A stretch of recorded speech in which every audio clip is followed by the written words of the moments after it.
The 1966 Michigan UFOs strike back with special guest and author Ray Szymanski. Episode 54 of the live edition of the Michigan UFO Sightings and Paranormal Encounters podcast. Pew pew!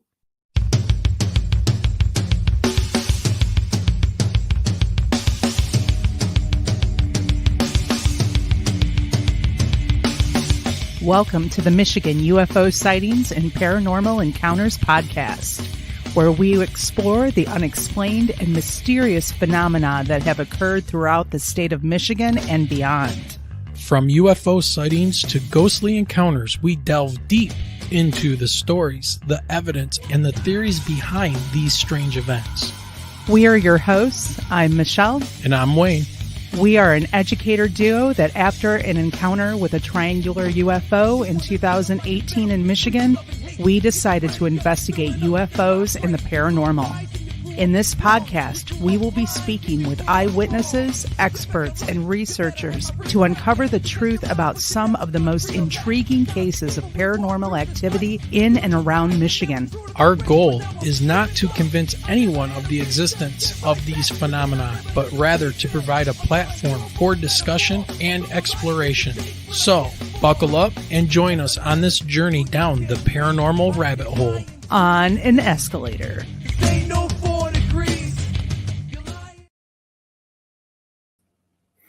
All right, everybody. How's everybody doing out there? I see we got a chat room that is very lively right now, and we will get to welcoming everybody very soon. But I must bring on my boss and mentor, the lovely Michelle. Who is in vacation mode, just not on vacay yet. We're getting there. So, hey, everybody, it is great to see you all here. So welcome to another live edition of the Michigan UFO Sightings and Paranormal Encounters podcast. It is the 29th of April, 2023, and we are live on YouTube, Twitter, and Facebook. So thank you, everybody, for joining us. But as always, you guys know that we will be releasing this as an audio podcast as soon as we are done on all major platforms. So afterwards, you can listen to the show on iHeartRadio, iTunes, Radio Public, Google Podcasts, Spotify, and many, many others. So whatever your favorite platform is for audio podcast, it will be there. So, and we'll have Ray join us shortly, but first we're going to start things off by saying hi to everyone in the chat room. So we've got Stuart and Straw Dog, Jeanette Angel, Chad Smith podcast. Hey. Diane is here. Metalhead has joined us. Hey, welcome everybody. Forgetting anyone? Yeah, there's some good people in chat right now. So awesome. They're here for the massive. Oh, Tabin's here too. Oh, yeah. All right. Yes, he's like secretly hiding in the shadows. Yes. So they're all here for the information download about 1966 UFO. I guess you call it a flap, right? I don't like that word so much, but as long as you don't call it swamp gas. Right. Don't call it swamp gas. But anyways, to everybody who will be watching or listening to this later, thank you for checking out the show.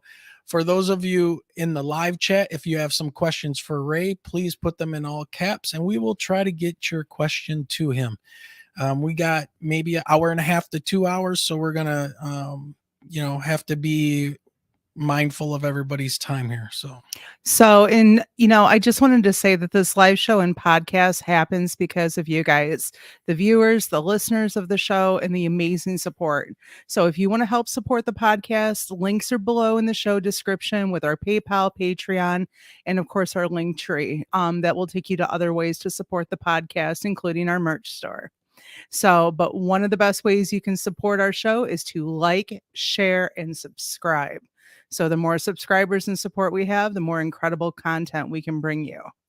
Yep. And we also do need to give a couple of shout outs tonight to our continuing supporters. We have Hava H, who's out there watching probably from work or just about home and watching on her phone for her continued support. And then we have our Patreon members, Tabin R and Cheryl G. So thank you for your continued support. And to those Patreon members, I'm trying to arrange a little special gift. So with that being said, you're going to have to wait for those to come out and get sent to you. So, all right, Michelle, are you ready? I'm ready. Are we going to bring in the man of the hour, We've got to bring Ray in. or is it going to be 2 hours? We'll see how many hours we don't know yet. because it's going to be a ride, ladies and gentlemen. I met with Ray before the show this afternoon, and man, this is huge news, a bunch of news. So, all right, let's go. Ray, jump on in, my friend. How are you? Whew, will you look at the time? I'm sorry, man. You got to go already. Huh? There's got to be a rerun of some UFO show I need to catch up on. Hey, what'd you think of that amazing, epic intro, man? I'm telling you, I didn't know if I was going to make it or not. Well, No, it's great to made be it. here. Thank you for having me, and good to see you folks are in good spirits and everything. That the school year has not ground you down into a fine powder. Not yet, man, but it's definitely working on it's it. close. Yeah.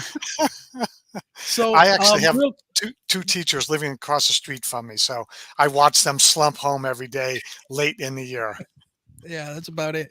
But for everybody that is interested in Ray's works, you can find a link right now in our show description that will take you to the Amazon link for all of Ray's books. So if you're interested in ordering his books, please click on that link and go check them out. And we can talk more about that later on. So, Ray, man, this is huge.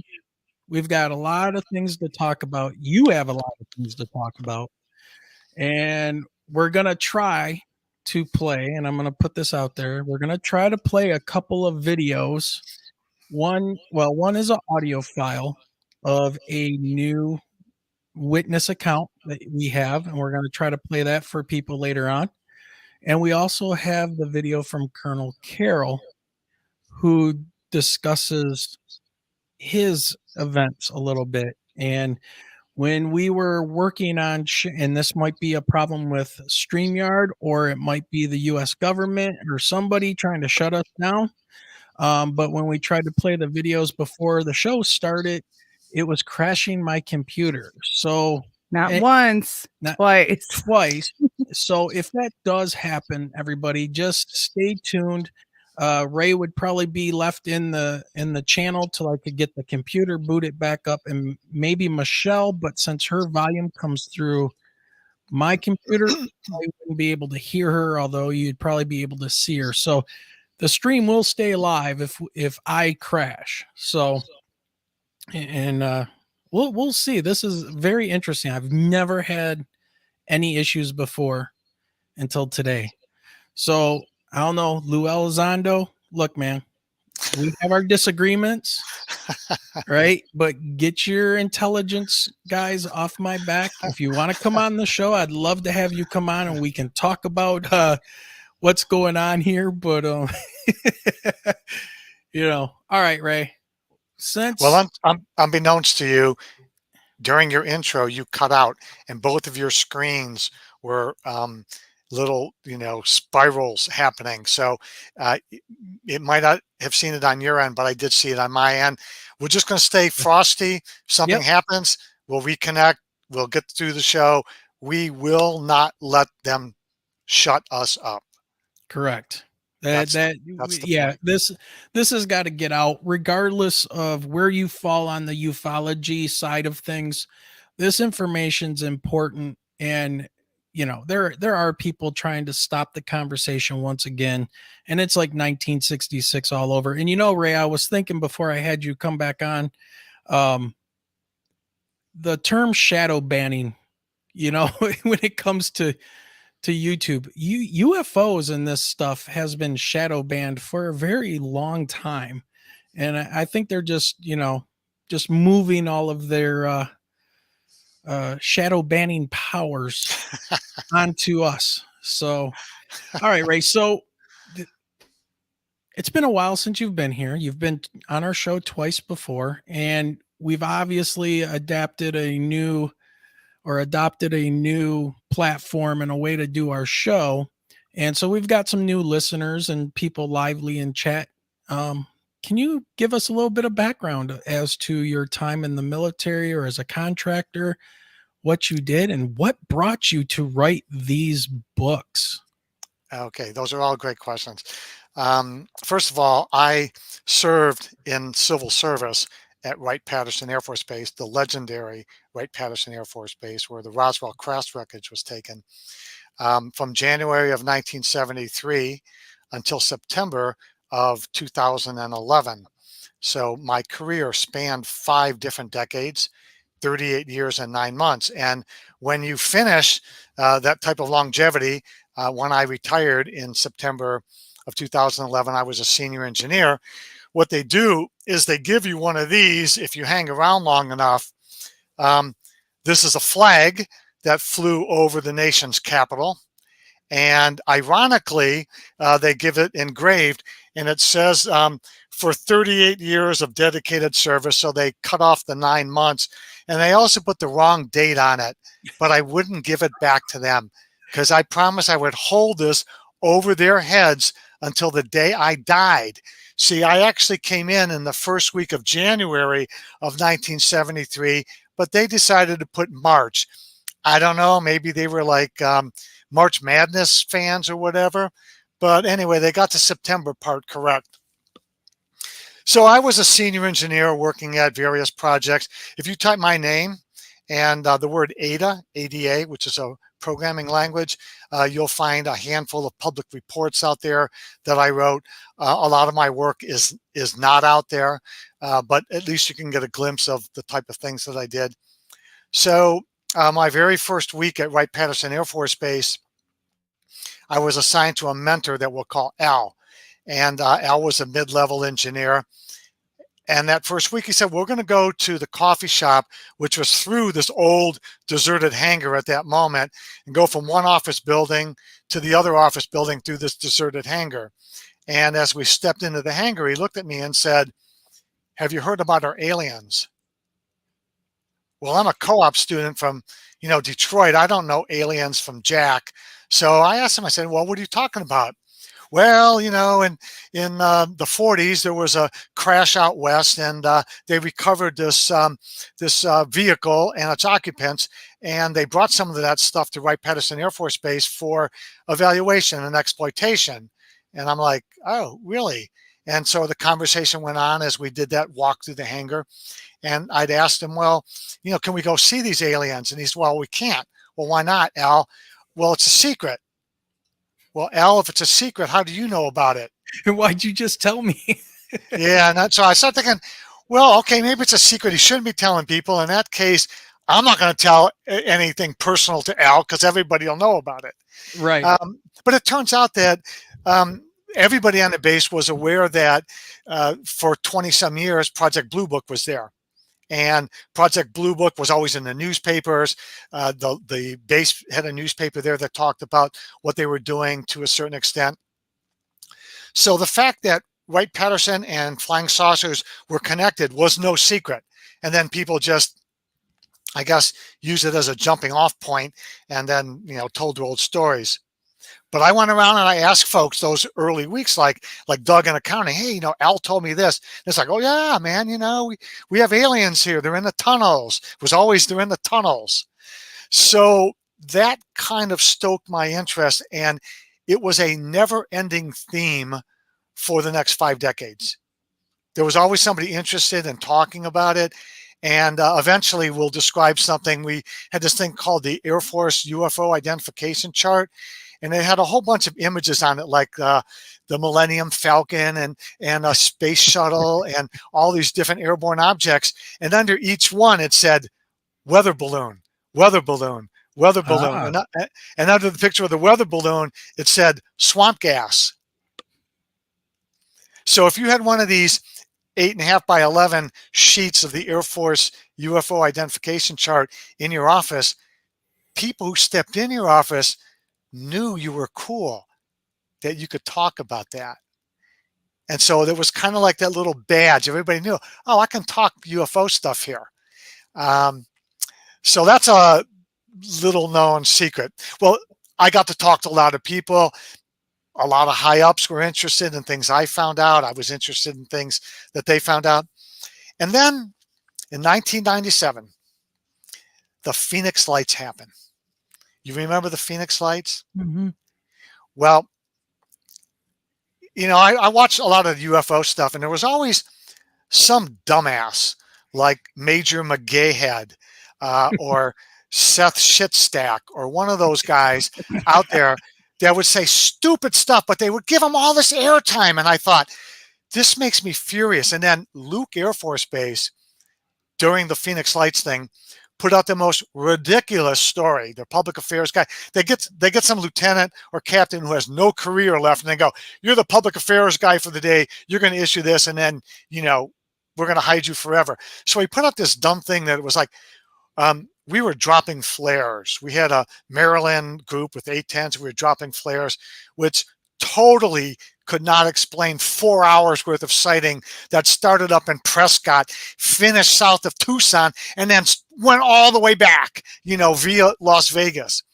So me and all the boys who had those little 8.5 by 11 identification charts in their office started to send that public affair guys from Luke Air Force Base a little note like, please stop saying stuff like this, because you're making everybody in the Air Force look stupid. Yeah. And that was, I think, a tipping point for me where I said, I really need to look into this for myself. And I spent from 1997 through about 2008 reading, investigating, before I start doing field research and talking to the real witnesses and digging into places. My goal was to take famous cases. I took Exeter. I took Rendlesham Forest. I took Travis Walton. I took Wright-Patterson. And I wanted to shoot huge holes in those stories. That was my objective. But I couldn't, because I went to Exeter and I drove around and I found out, I knew where the guy who was made famous, Norman Muscarello, who that UFO almost crushed and was featured in the book Incident at Exeter. I found the farmhouse. I went to the farmhouse. I found the guy who was the son of the man who owned the farmhouse, which became famous in the book. And he told me his story, how he was living there and Norman was knocking on the door and his dad wouldn't let him in because his dad thought he was a drunk. So the deeper I dug and the more I got into the witnesses who didn't come forward because they had responsible jobs and they couldn't be part of that, started to tell me their stories. And the deeper I dug, the more evidence I found for, yeah, this is real. So one thing led into another. I got to meet Travis Walton. I spent the day with him at his abduction site, right where the UFO came in and zapped him. He told me the story as we're standing there. So I got to get close to these type of witnesses. You could look them in the eyes. I could verify, as much as I could about their stories. I talked to Mike Rogers, who was there that day. I talked to others. And I couldn't punch holes in it. It was literally going in the other direction. So here we are now. First book was 2016. Then I did a 2-year study of an abductee and her family. And that was Victoria's Secret Truth. And then, of course, now the world famous Swamp Gas My Ass. It just, the evidence just keeps piling up. Yeah, that's it is really, really bizarre. And you can speak to this a little bit more. What do I want to say? The large push during the 1966 UFO incident to cover it up, and how they used J. Allen Hynek as like this fall guy and, just another dumb academic that they could throw out there. And can you give us a little bit of backstory about how the whole swamp gas thing came to be? Because I find that very fascinating. Swamp Gas My Ass. Swamp gas is the biggest UFO story in Michigan history, and I'll explain why in a minute. the details are that for weeks prior to the 20th of March, 1966, lights were being seen all over the Dexter, Hillsdale, Milan, or is it Milan, if you're in Italy, Ann Arbor, all Washtenaw County. And these lights were being seen, and they were being reported, and you can still find the police reports today in the different counties and in the different police jurisdictions. Much of those reports, many of those reports are in the Blue Book files. So it kind of came to a head on the 20th of March when for 4 hours, dozens of sheriffs, police, detectives were in and around the Frank Manor farm in Dexter Township, chasing around these lights. And Manor and his son saw one of the objects actually land. So the next day, one of these objects hovered over the Hillsdale College Arboretum for 4 hours. Seen by multiple first responders, seen by 80 or 90 students, many of whom went on the record, seen by university administrators, seen by the local civil defense director there. So with all this coming to a head, and the sheriff of Washtenaw County not getting any satisfaction by calling the the authorities, soon to be President Ford was representative, called Project Blue Book in and said, hey, can you guys help out? So Hynek came in with a couple of airmen and was given a couple of airmen from local Selfridge Air Force Base to help drive him around and make sure he didn't get lost going from point A to point B. And he spent 3 days interviewing many witnesses, but only for short terms. And he had an agenda when he came in. Why? Because Hynek was a scientific consultant who was hired to debunk. He was to explain everything. And they use what's known in disinformation campaigns as an appeal to authority. Somebody with great credentials, a large reputation, and whatever he says, everyone's going to believe and they're not going to question it. So that was the tactic they were using, this appeal to authority. When he came in, he did not want to speak to people about if they saw an object. He only wanted to speak to people who saw lights in the sky. And the reason is he had an answer in his pocket. At least he had that on the second day. And it was a swamp gas thing.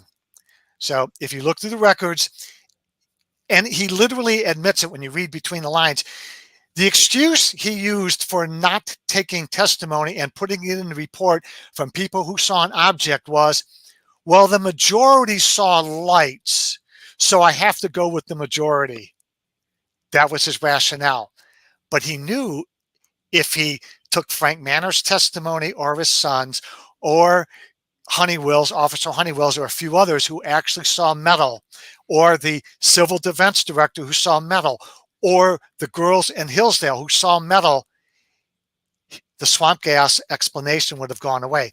So now on the 25th of March, there's a huge press conference at the Detroit Press Club. The world was represented, and he goes ahead and says it was marsh gas. Now, he said not all of these, but Dexter and Hillsdale were marsh gas. He had to dispel them because that's where the heat was coming from. That's where Representative Ford sent him. Well, of course, all the witnesses who knew what they saw knew it wasn't swamp gas, but they didn't have a voice because we were pre-internet. And unless you can get, some media person who's going to listen to you, it's all Hynek in the Air Force and the local, naysayers. So it became famous. Ford was incensed. He said, we deserve better than this. And that's when he had that congressional hearing. He hauled Hynek in front of him, the Secretary of the Air Force, and they lied. You can go to the congressional record. They stuck to the swamp gas thing. They said things like, well, the weather those 2 days, the 20th and 21st, were definitely the right temperature and conducive to swamp gas. Go read the historical weather report. I detail all of this in my book, Swamp Gas My Ass. Go to the weather reports and you'll see windy, thank you, sir, Hold that right there. So that's some of my finest work. It is amazing. It is an amazing book. Well, now I'm going to drop an exclusive for your audience. Okay. So here If comes some of the information download. Yeah, this is right, what we've been waiting for. By if the way, you're just before you do yes, that, a metalhead had asked a question. Do you know yes. about Edwards Air Force Base? Have you heard rumblings or while you were in anything about Edwards? Yes, I was there, and one of the astronauts was actually there. He went on the record, Gordon Cooper. They were doing flight testing at Edwards, and a flying saucer landed on the flight line. They took film of it, they chased it, and the film disappeared into wherever the government takes UFO film. So look up Gordon Cooper and Edwards Air Force Base. So All here's right. here's your exclusive. If your listening audience wants autographed copies of Swamp Gas My Ass, they can get online and Hmm. go to the Air Force Museum gift shop, Air Force Museum gift shop, and there they will find Swamp Gas My Ass autographed copies. Okay. Well, now that I know that, I will look that up after the show and put that in the show notes and the show description as an active link. So there you go, people. There's one thing for you. If you want an autographed copy, they have it at the Air Force Museum. There you That's go. impressive. There you go. I've never released that information before. That's an exclusive for you. Awesome. Thank you. You're welcome. So now, you've got the backstory, and they held a congressional hearing. People were just dismayed, but it eventually just petered out. Hynek said it was the worst decision he ever made. It followed him to the day he died, and it was just one of those things that happened. Now we fast forward to present day, and through a friend of a friend of a friend of an acquaintance of whatever information that I gathered, I was able to find a man by the name of Colonel Gary Kent Carroll. And when I found Colonel Carroll, he was in his early 80s, and he was suffering from cancer. He knew his time was limited. So in my first conversation with him, I knew the only thing I knew about him is that he was an F-106 pilot that was stationed at Selfridge Air Force Base in 1966. And I said to myself, if anybody would have intercepted a flying saucer during that flying saucer event, it would have been an F-106 pilot from Selfridge Air Force Base. So I found out where he lived. I went to his home. I introduced myself and told him who I was and information I was after. So he put me off. He said, I'm going to get your books. I'm going to read them, and I'm going to vet you. and I had to prove to him that I had worked at the base and had a former security clearance and all that stuff. So weeks go by. He contacts me and says, come on over. I've got a story to tell you. So in the ensuing days, weeks, and months, I wound up interviewing him for about 30 hours. And what he revealed to me was that in 1966, he was a member of the 71st Fighter Interceptor Squadron located at Selfridge Air Force Base. And one day while on 5-minute alert, he was scrambled. And during that scramble, he had a remarkable encounter with something not of planet Earth. And as we went through these things, and I gathered all these little bits and pieces of data, and I used his official military records. I used the military record, the official records of his wingman that day. I used a formally classified top secret code word Umbra NSA document to verify some of this stuff. I used the memoirs of his wingman, which I got through the family.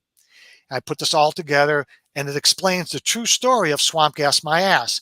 But what I did in the interim is I had him read a document that we put together that summarizes what happened to him that March day in 1966. And I believe that you have that video, which we had some problems with.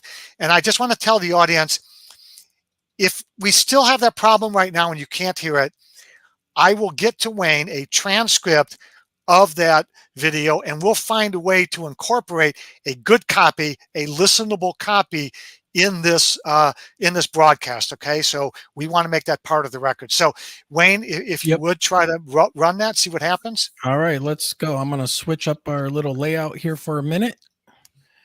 All right, so this is the testimony of Colonel Carroll. Give me 1 second. Here we go. All right. So it might be a little hard to hear. And when I do the audio podcast, I'll be able to boost this later. So if you can't hear it now, about an hour after the live show tonight, you will be able to get the download. Okay. And you will be able to hopefully hear it much better. So this is Colonel Carroll. Turn up your volume. Yeah. And Ray, if you want me to pause it at certain points here, to break down just run it, and I'll re-summarize what he was saying. Okay, sounds great. So people in chat, if you can hear it, please let me know.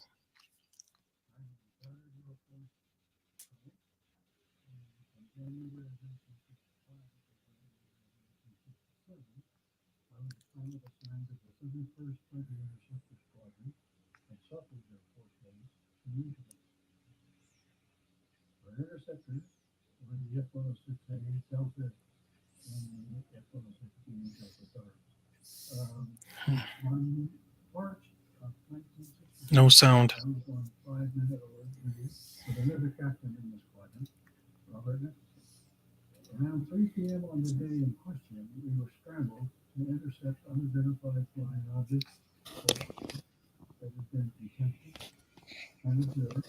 We reported to the airport authorities.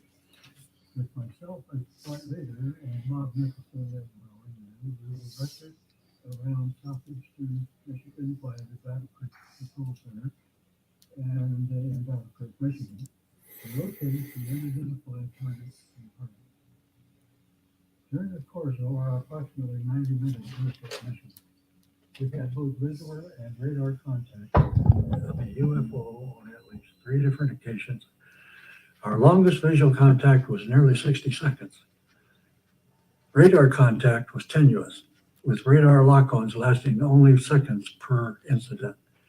Our infrared detection system, the F-106's other search and track system, did not return any data at all. During our longest and final visual contact, Bob and I pursued a singular object at speeds up to 1.3 Mach number. The pursuit ended, for all practical purposes, when the object made a seemingly impossible right angle turn, moving off in our lift at incredible speed. Over the course of the past year, I have shared all of the details of this encounter and many other military significant events in my 30-year career with Ray Szymanski. Ray videotaped these interviews and is preserving them for posterity. I have authorized Ray to organize, select, and publish this information in an upcoming book. I thank you for your kind attention. Okay, ladies and gentlemen, what I had to do was hold my computer speaker in front of my microphone. So, Ray, if you want to summarize that, please, for our audience. And once again, this is the first time we've ever had a problem playing any videos. And I've had this video before and played it, and there's no issues. I mean, I played it on Facebook and stuff for people. So anyways, Ray, go ahead and take it away.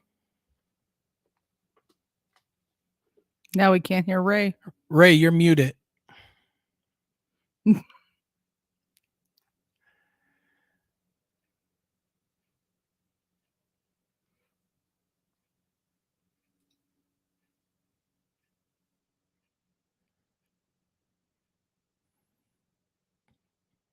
There's a little mute button in there somewhere.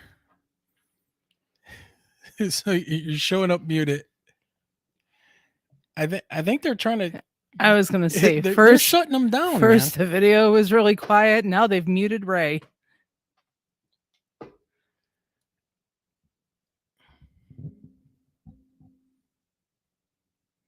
All right, he's saying. Okay. There we There go. we go. All right. I'm sure it's user error. Well, what Colonel Carroll's saying is in March of 1966, he was a pilot assigned to the 71st Fighter Interceptor Squadron. They flew 106As, and he was on 5-minute alert with his wingman, Bob. And when the klaxon went off, they went out, and for 90 minutes, they were being vectored by Grand Rapids Control Center. Eventually, they encountered a metallic object, which Colonel Carroll drew for me later as kind of a flattened football. They got it several times on their radar. They saw it. They chased it at Mach 1.3, which is about 1,000 miles an hour. And Colonel Carroll reminded me one day, things happen fast up there at 1,000 miles an hour, because I was trying to squeak some detail out of him. So they chased it. They got it on radar.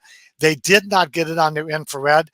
They returned to base, and they were debriefed on it. So basically, that is his summary of what happened to him in March while he was chasing the flying saucer over southeastern Michigan. And in the book, Swamp Gas My Ass, there was a map there that we laid out, and it shows where he was being vectored to. It discusses the mission, what happened to him after the mission, how the stuff was recorded, what kind of interviews he did to purportedly maybe men in black later who contacted him. That whole story is laid out there. Wow. I mean, for him to come forward and admit that and tell that part of the story is really, just amazing. But one of the things that I find amazing about this is that you're obviously familiar with the 94 Western Michigan Muskegon UFO situation. And at the same time, on the east side of the state, and I see our friend Guy Merritt is in our chat room, he had experienced early in the morning on March the 18th, 1994, he was heading to work and experienced a huge flying triangle. And that was pretty much the same thing like Michelle and I saw in 2018. And that's how we became friends. And he was on our podcast before. So we did a little digging and we had people contacting us, telling us their stories. And we ended up meeting a person named Ed. And Ed saw the same exact thing that happened on the east side of the state, but he was near Port Huron and he was driving to work early in the morning. And this triangle was sitting over the road or moving very, very slowly.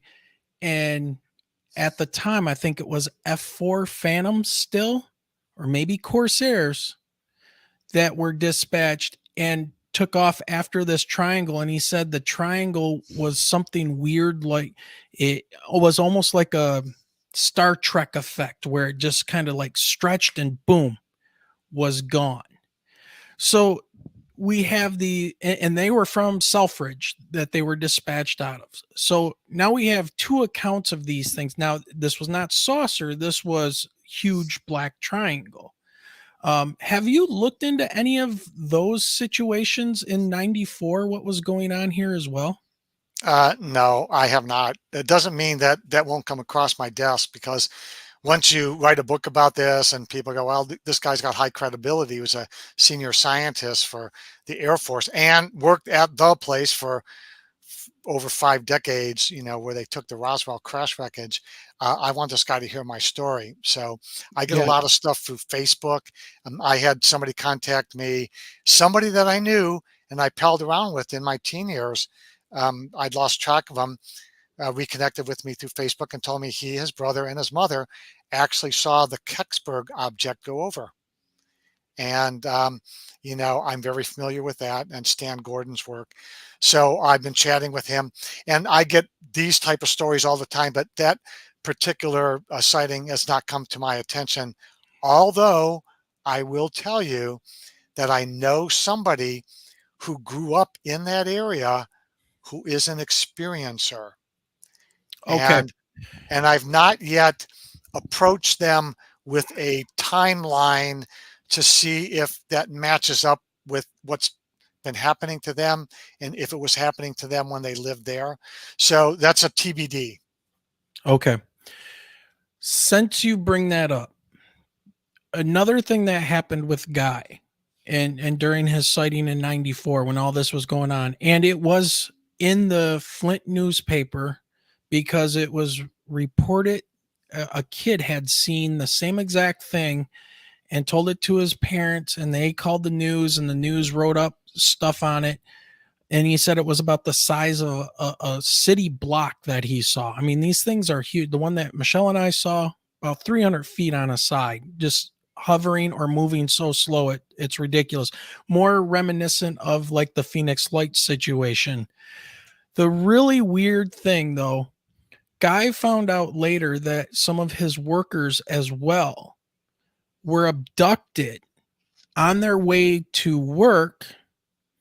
And one of them later said that after months or years of trying to get pregnant, she finally became pregnant after this situation and had a child. And we found the report on MUFON. She wrote it up and put it in MUFON because she believed that these aliens made her pregnant or was part of a breeding program or a whatever genetic exchange, modification, whatever. But she had a son.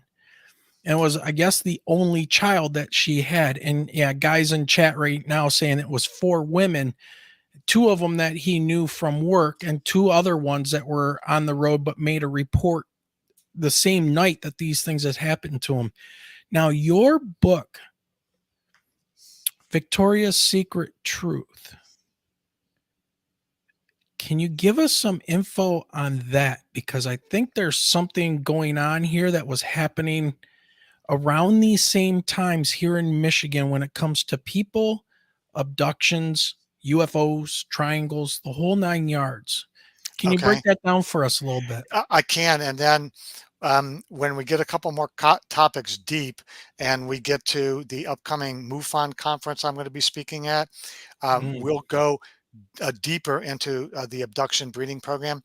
Victoria's Secret Truth. Victoria is a highly educated person with 2 degrees. She speaks fluent Russian. She's an American, speaks fluent Russian, had a business going in Russia, works in, I would say the capacity is a healing capacity, which is not unusual for people who have had contact. She has had contact. She's originally from the Cincinnati area. She grew up in the shadow of the Fernald nuclear plant, which is the source of the largest nuclear disaster in this country outside of 3 Mile Island. They spewed over 1 million pounds. Listeners, this is not a typo.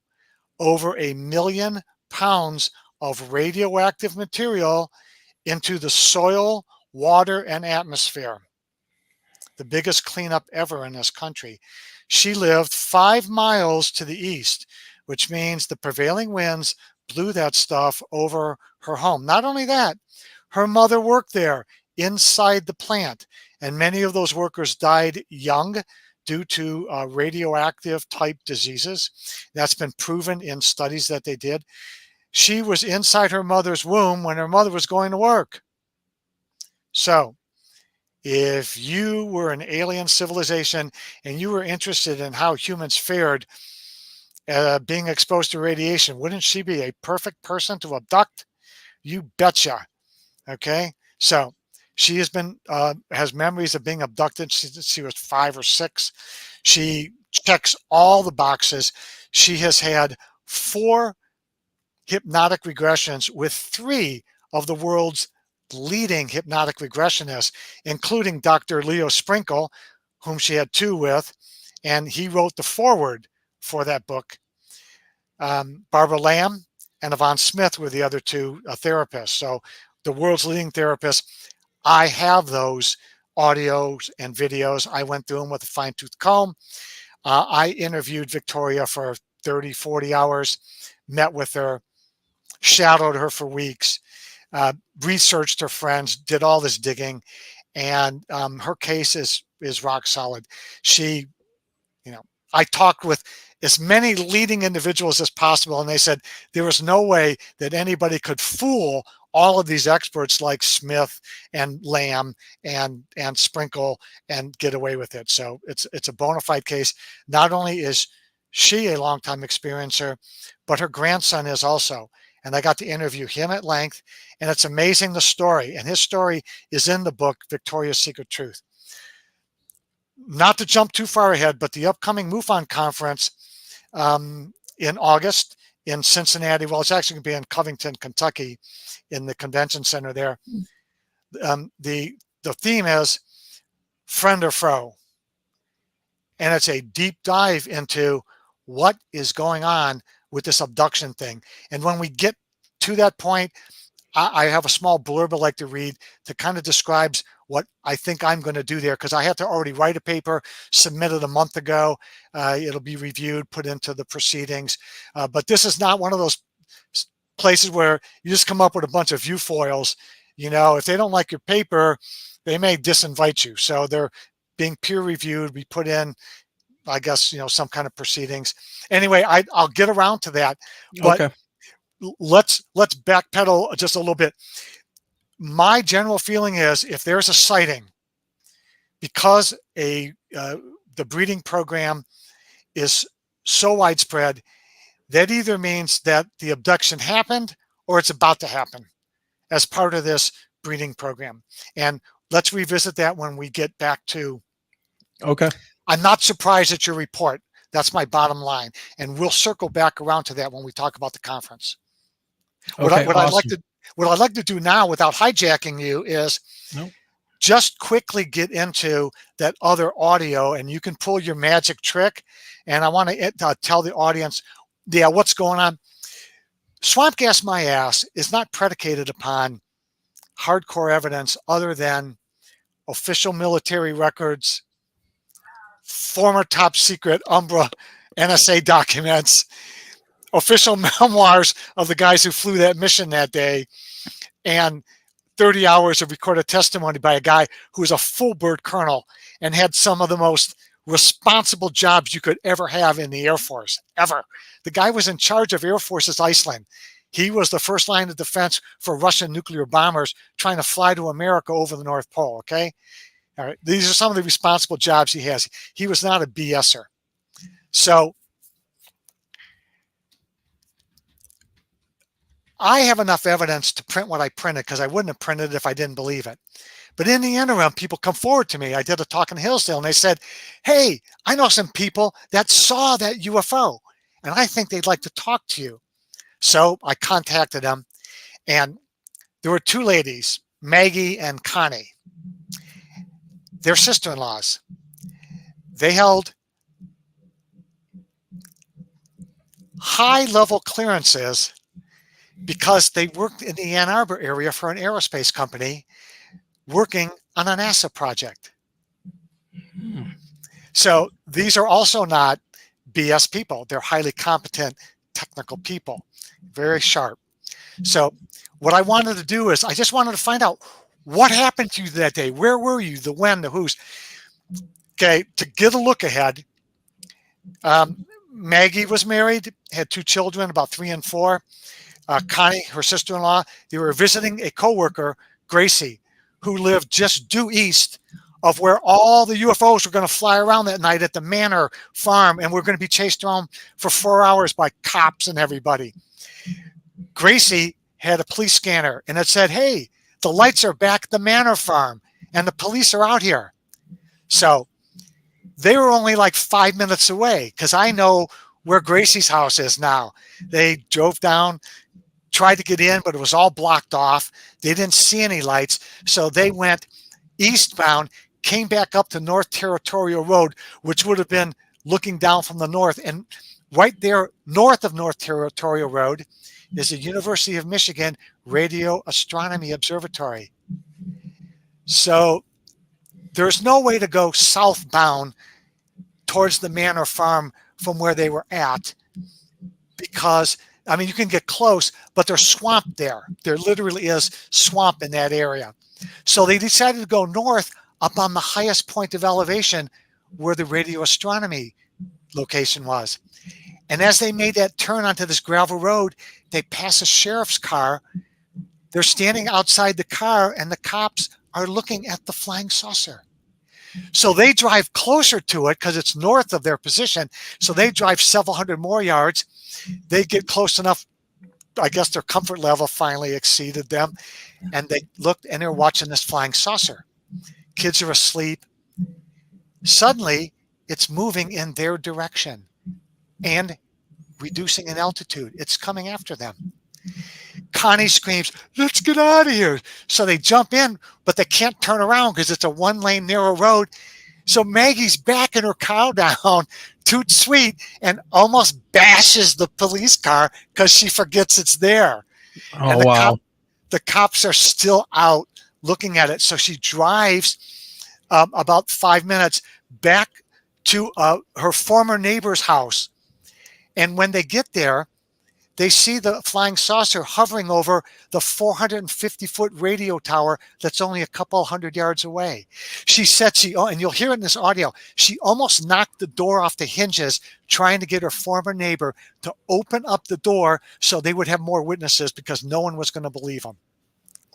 Yeah. And I talked to her for an hour, and then later that day or the next day, I got her sister-in-law's number, talked to her, exact same story, same demeanor, same calm, same issues.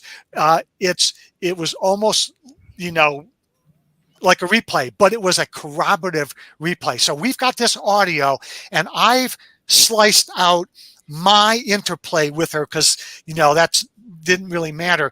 But she's going to tell you, hey, we were at Gracie's, we heard the scanner, we went past the police car, we went up this hill, Connie panicked, we went down. So that's what you're going to hear here.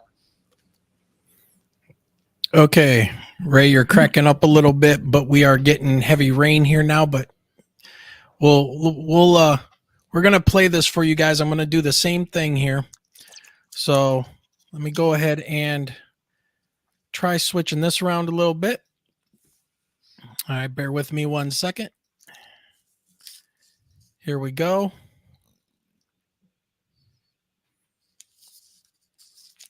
Okay. And let me see if I can get this to work again.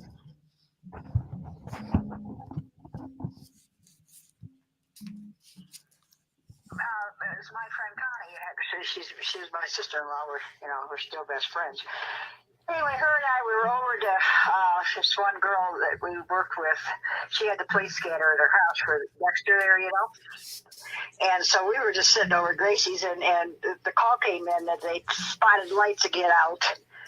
Well, it's by Frank Manor's farm. You know what I'm talking about? Okay. Anyway, so we went out that way, and we cut back up, and we wound up on North Territorial Road, and I can't think of the name of the road, but we could see these lights, and there's a little road that runs behind what they call Peach Mountain. You know what Peach Mountain is? Okay. There was a little gravel road, and I don't know the name of it. I'm in Arizona, so I can't remember anything that happened. I don't remember the roads anymore. But we could see the lights, and so we turned on that road. We were going, turned left, so we were going north. And there was a cop car sitting there. There was a sheriff patrol sitting at there already. And we went by them and went up on top of this little hill. And we're just sitting there watching, and it's flying back and forth, and fooling around. And all of a sudden it started to be like it was coming right at us, and Connie yelling at me, "Get out of here, get out of here." So I started backing up. I almost hit the cop car getting out of there. And then we went around onto Portage Lake Road. And I had some friends that lived over there, and so I stopped. It was about 10 o'clock at night, I guess. And I'm about tearing their door off the hinge trying to get them awake, because the thing was right up in the sky. I could see it. And Connie's yelling at me, "Get in here, you know what it's going to do."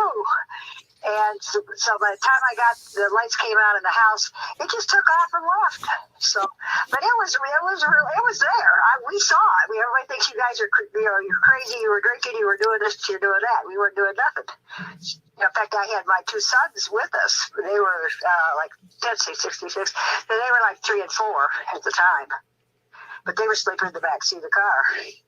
So we weren't doing anything. We weren't impaired in any way at all. And we know what we saw. But that was the story. So, Okay. of course, everybody, nobody believed us, but that's all right. All right. So, Ray, that's the first time that's ever been played or heard before, right? It is. Can you try to play it one more time?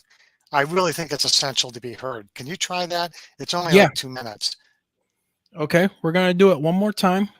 You know what? And instead of me sharing the screen, I'm just going to try to play the audio. There you go. And here we go.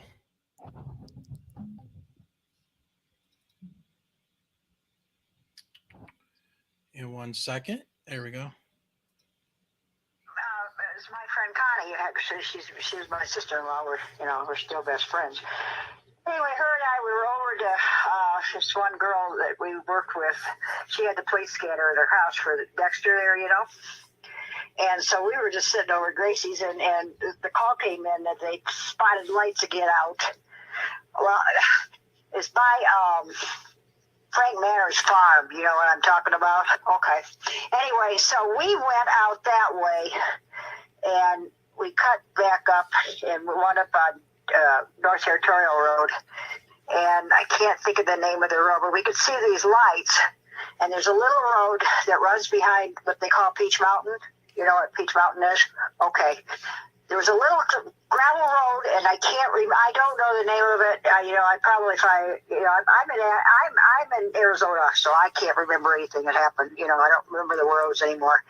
But we could see the lights, and so we turned on that road. We were going, turned left, so we were going north. And there was a cop car sitting there. There was a sheriff patrol sitting at there already. And we went by them and went up on top of this little hill. And we're just sitting there watching, and it's flying back and forth, and fooling around. And all of a sudden it started to be like it was coming right at us, and Connie yelling at me, "Get out of here, get out of here." So I started backing up. I almost hit the cop car getting out of there. And then we went around onto Portage Lake Road. And I had some friends that lived over there, and so I stopped. It was about 10 o'clock at night, I guess, and I'm out tearing their door off the hinge trying to get them awake, because the thing was right up in the sky. I could see it. The guy's yelling at me, "Get in here! You know what it's going to do." And so by the time the lights came out, and it just took off and left. So, but it was there. We saw it. Everybody thinks you guys are, you're crazy. You were drinking. You were doing this. You're doing that. We weren't doing nothing. In fact, I had my two sons with us. They were like 66. So they were like 3 and 4 at the time. But they were sleeping in the back seat of the car. So we weren't doing anything. We weren't impaired in any way at all. And we know what we saw. But that was the story. So. Okay. Of course, everybody, nobody believed us, but that's all right. We know what we saw. Thank you. I appreciate that. I think that was really important. Yeah, that is really important. And just so everybody knows, can you say when you did that recording and talked to these witnesses or these new witnesses? Yeah, that was just within last couple of months. Okay, that I did that. And first time that's being heard anywhere, everybody. So anywhere amazing. Ever in the world other than my ears when I play it and I do the transcriptions. So I've actually held that back, and this is the very first time I've ever announced that these witnesses exist. And I did that because I did other communications with them, and I wanted to make sure that was all done before somebody could get in and start poking their fingers around. Well, so I am secretive. I do want to say that our one friend that's been on the show before talking about his experience, Guy Merritt, and somewhere up here he said, I really like this guy. He knows his shit, and he knows the shit is real. So I just wanted to let you know that. Oh, he was talking about me? Yes. Yeah. Yes. Oh, Yeah. Like, well, tell him I is said, real. thank you for the adulation. Oh, he's watching right now. So That's great. Yeah. Thank you. I appreciate that. yeah, and Guy, Ray's been on our show twice before, so you're gonna have to go back and listen to those shows, man. So, all right, where do you want to go next, Ray? Because we've been on for an hour and 3 minutes. Do you want to take a quick break and come back? If you guys want to take, a couple minutes break, I'm good with that. Okay. And meet you in what, 5? You gonna run some commercials? Yeah, I got a couple things to do for Contact in the Desert, and we're also still trying to help out the UFO con that's going on in Pennsylvania, and then we'll just take a little break. How long of a break would you like to take? Well, let's do 5. Let's do 5, and then where we'll go from there is I want to talk about an exciting new development for Swamp Gas My Ass and its international exposure. Dude, this is huge, everybody. It's very huge. All right, Ray, I'm going to send you to the back. All right, Michelle. Whew, this is crazy. I know. I know that I'm quiet tonight, but I love listening to Ray. Yeah, I mean, so you're in charge of the chat. I know, and dealing with all this stuff. So. And welcome, and saying hi to everyone who's coming in. Yes. But like Guy said, he knows his shit. He's done the research. He does. He knows his stuff. He's been on the boots researching all of this stuff, and man, just amazing stuff. And we're gonna get into a lot more. So, all right, everybody, we're gonna bow out for about 5 minutes. Stretch your legs. Don't go anywhere. Stay here. All right. And we will talk to you in a minute. Be right back. Be right back.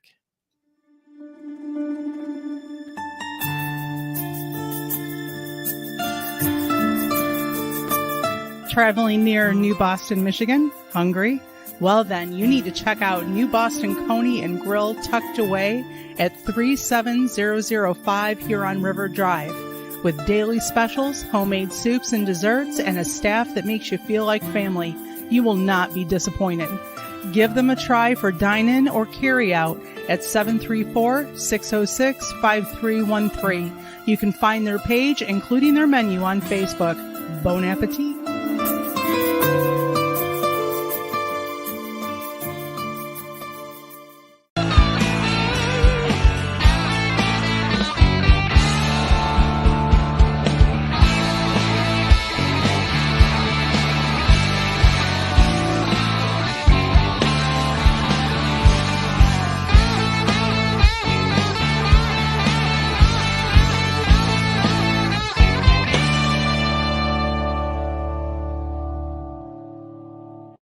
The 9th Annual Contact in the Desert Conference happens the weekend of June 2nd at the beautiful Renaissance Resort near Palm Springs, California.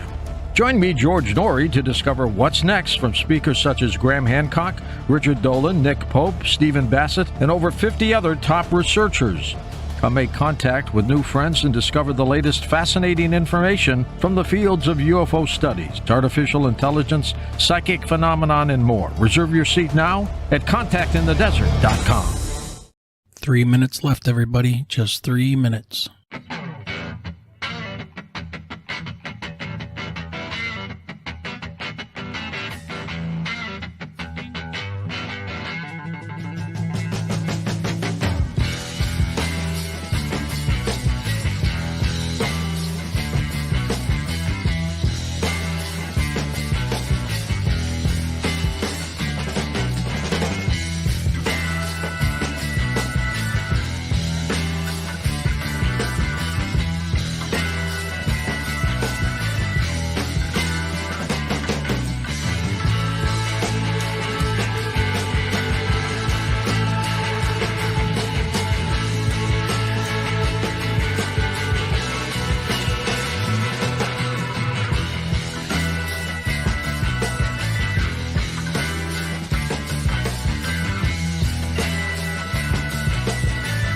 Two minutes left, everybody.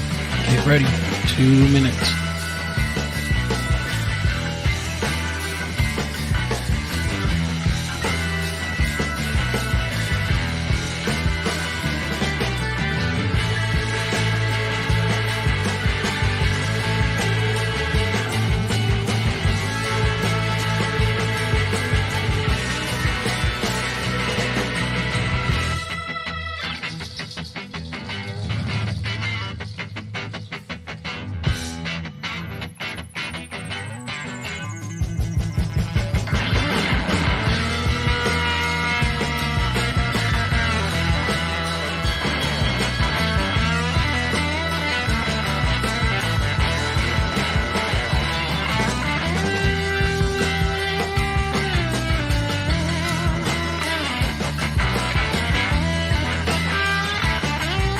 One more minute and we are back. One more minute.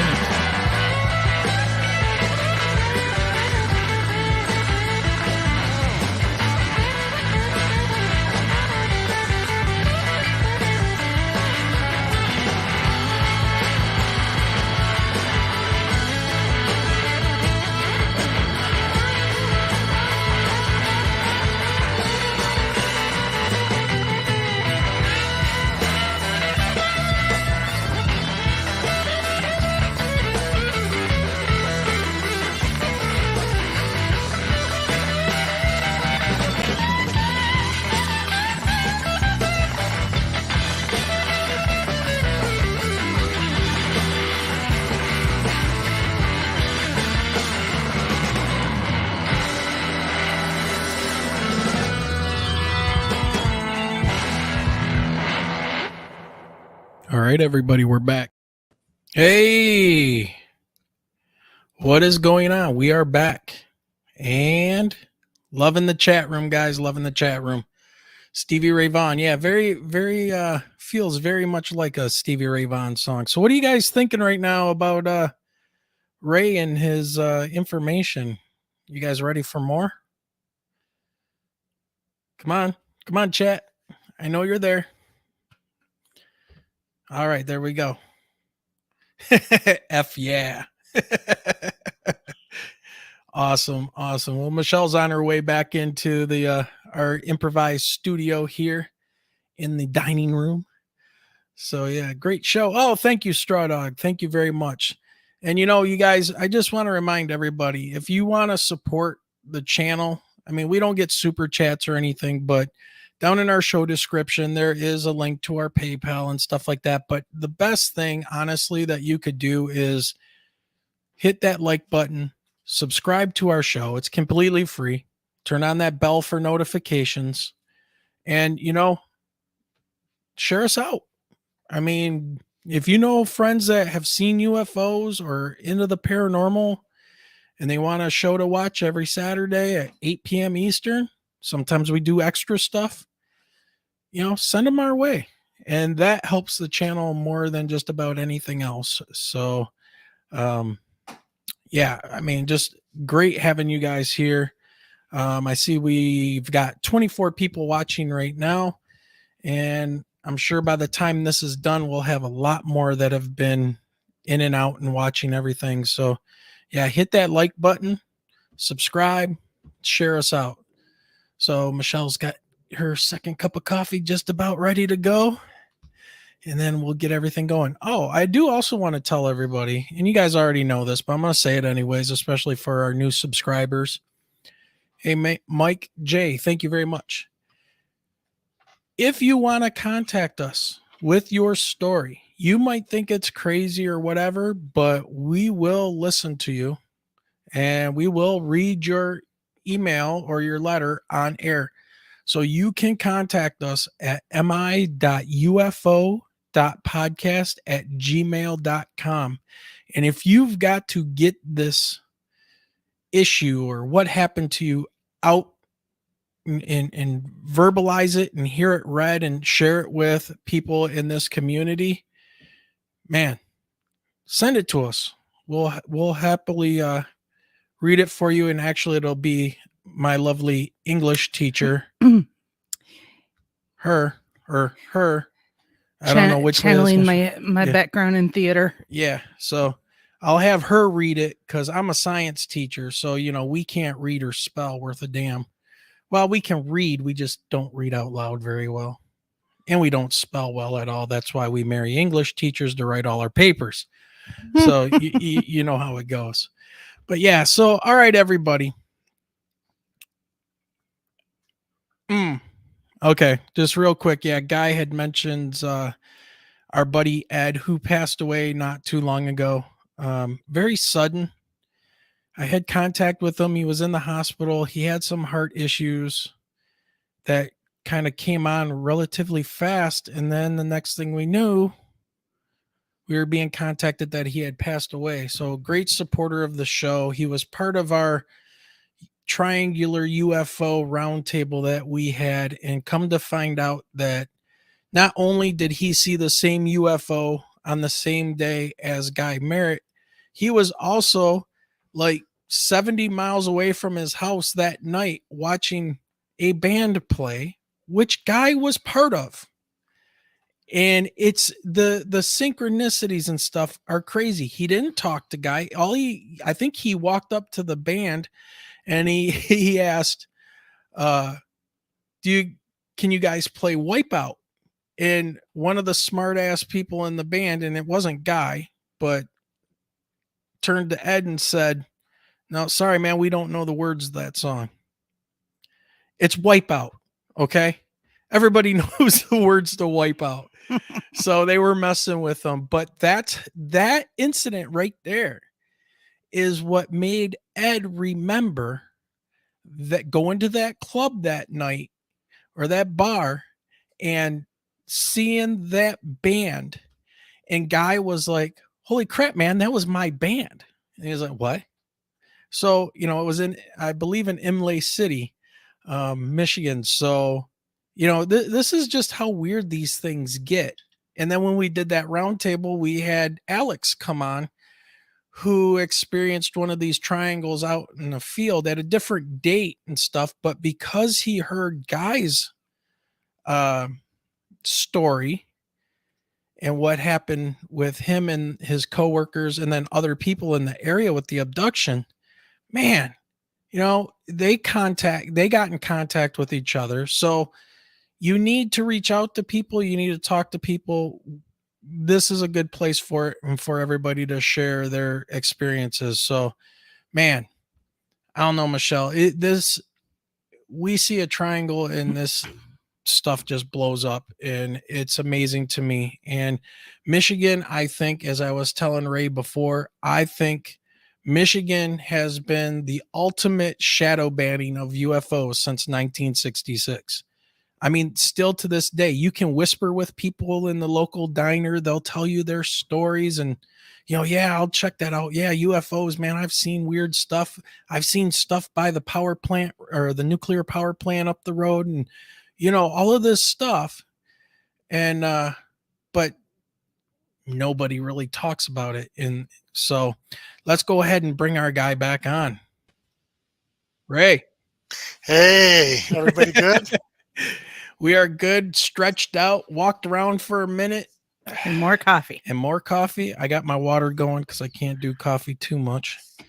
But, man, this is going to be the segment where we're going to lay some stuff on some people about what's coming up, what's going on with one of your books, some connections with Wright Pat.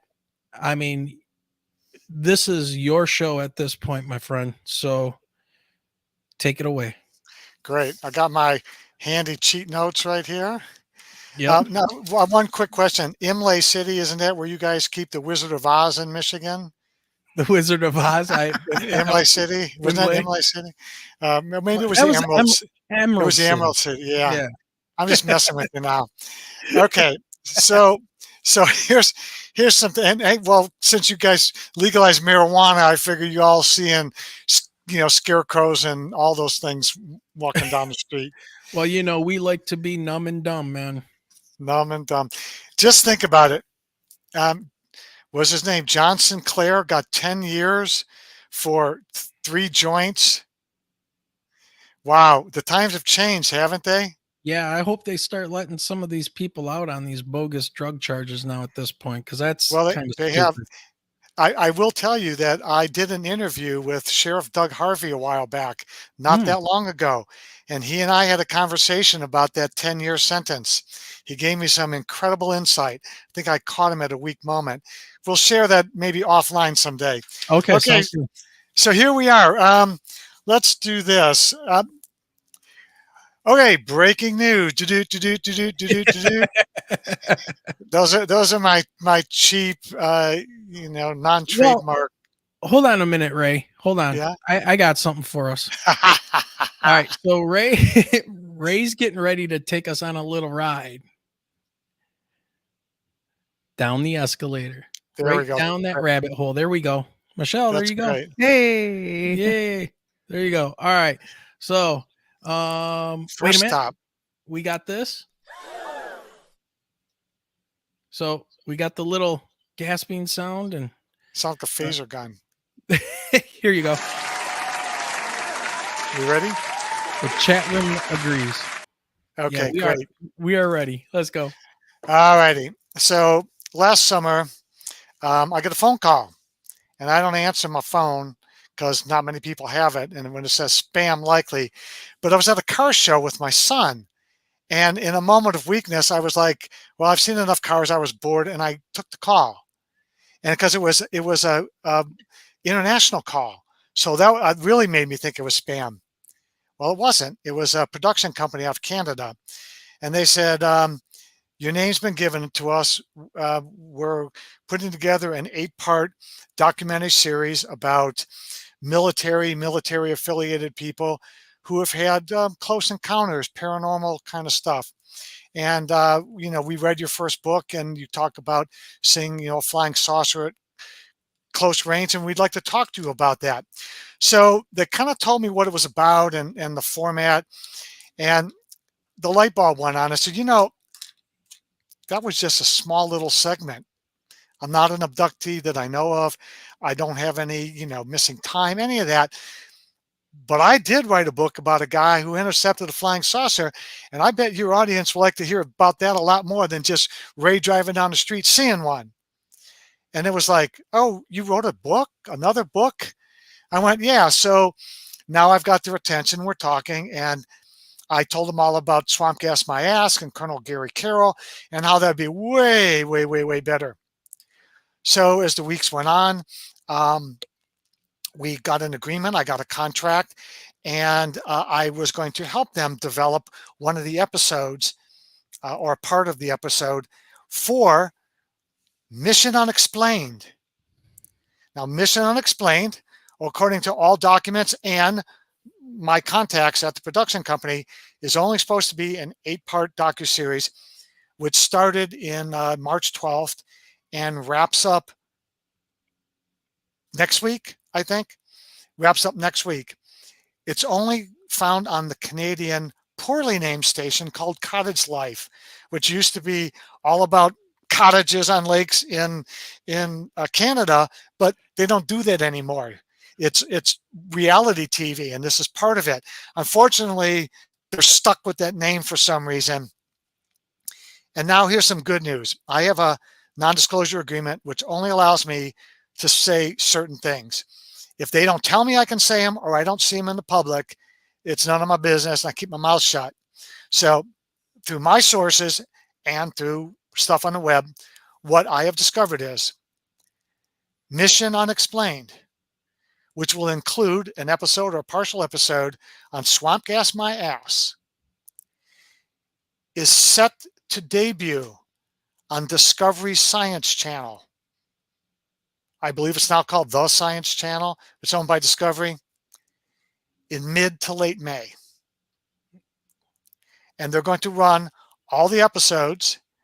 And when they did the original press release for the Cottage Life series, in there they said, the monumental moment in this documentary series happens when Colonel Gary Kent Carroll tells his secret that he kept for 5 decades.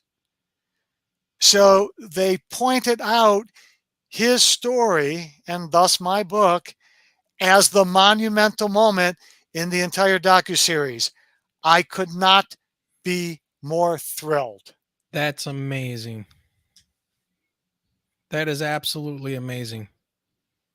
So set your DVRs to the future. Back to the Future. It's going to be, I'm guessing, I saw a release date. They have like Variety magazine and, watchthis.com and new shows to watch. Well, I've been looking for those things, and the consensus is that it's going to happen sometime around the 23rd of May. Don't hold me to that, because as you and I discussed earlier, things been changing by the minute. Originally it was supposed to be Wednesday it was supposed to premiere. Then it got backed up to the first week of May. Then, who knows why they're doing this. But right now, I'm thinking 23rd of May, supposed to be 8 episodes. In the Cottage Life presentation, mine was last because they wanted to go out with a bang. All right. How they're going to present them in this new series, I have no idea. Are they going to tell me? I don't know. If they do, I'll tell you, and then we'll tell everybody else.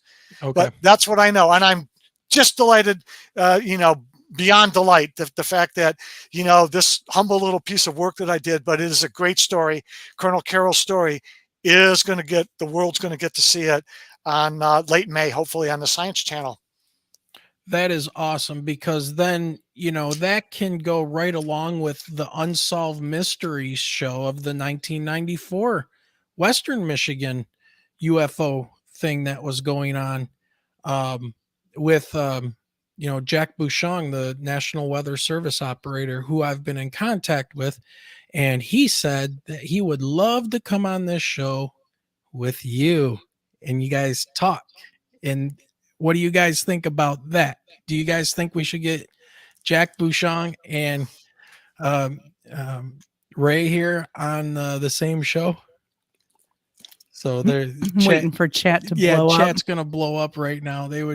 I think it would break the internet if we had both of you guys come on, because a lot of the stories of what, first of all, police were involved in both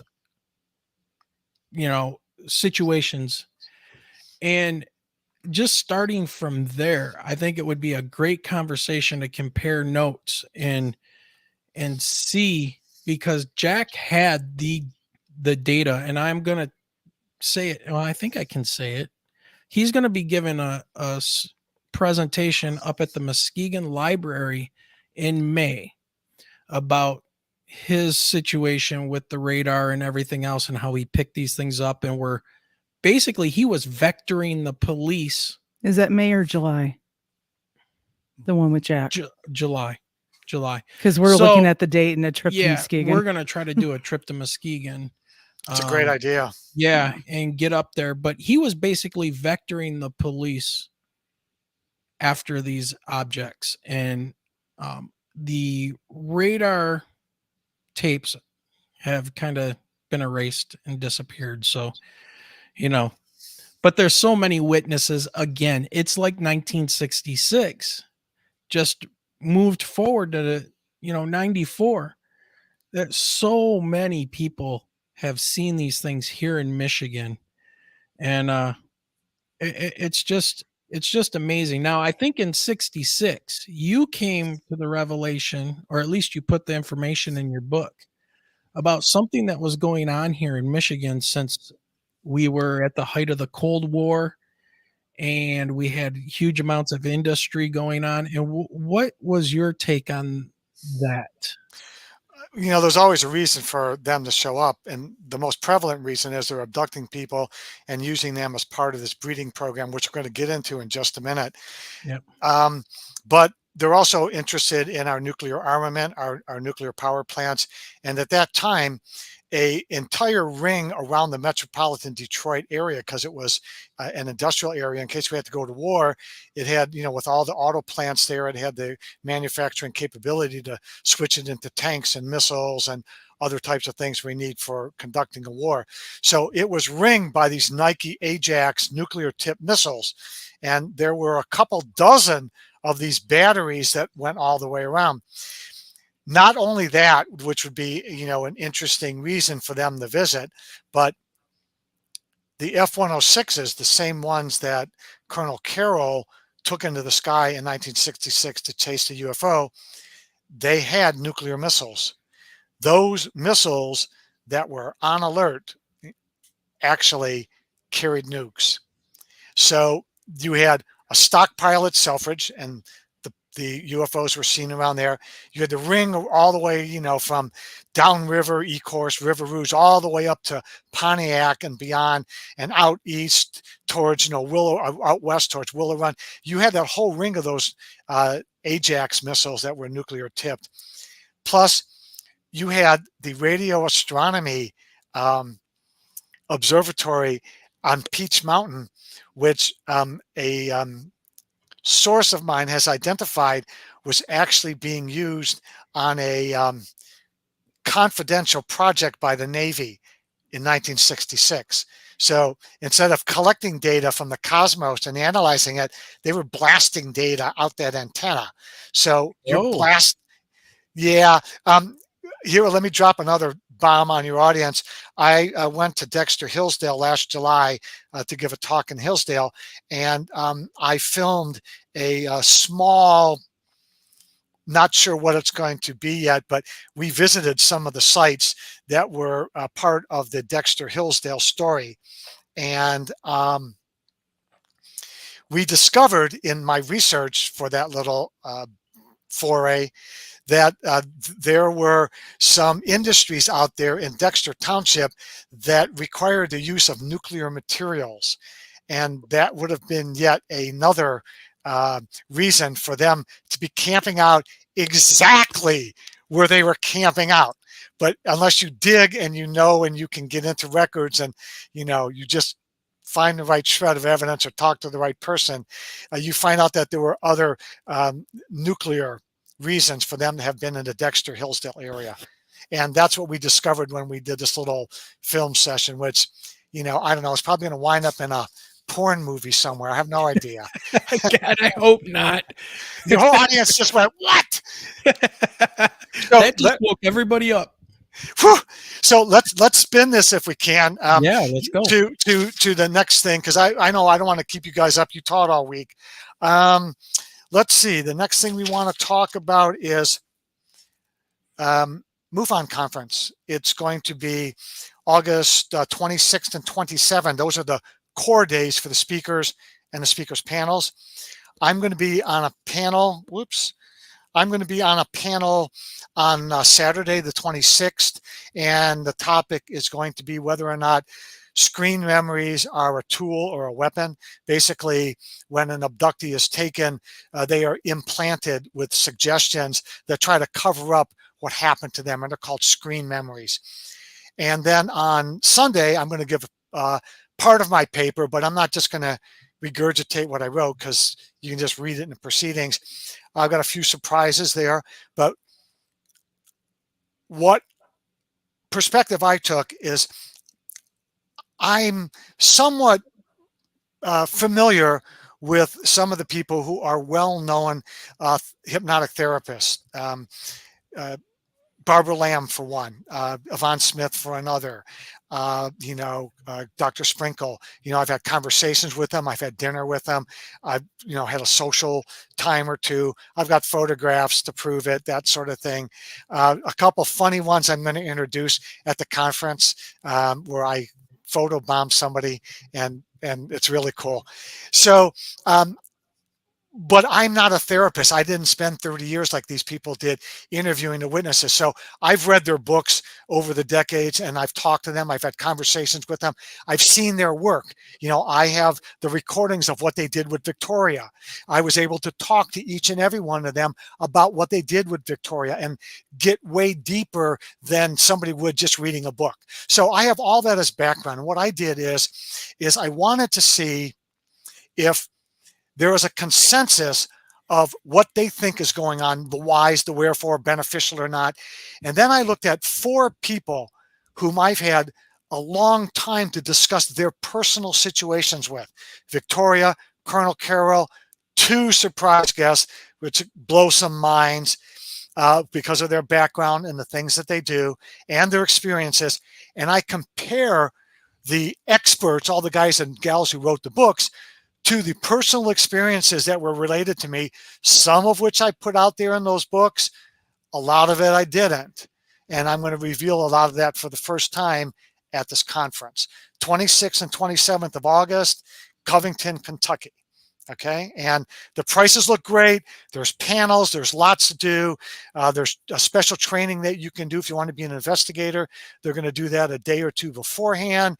There's a trip to the Air Force Museum.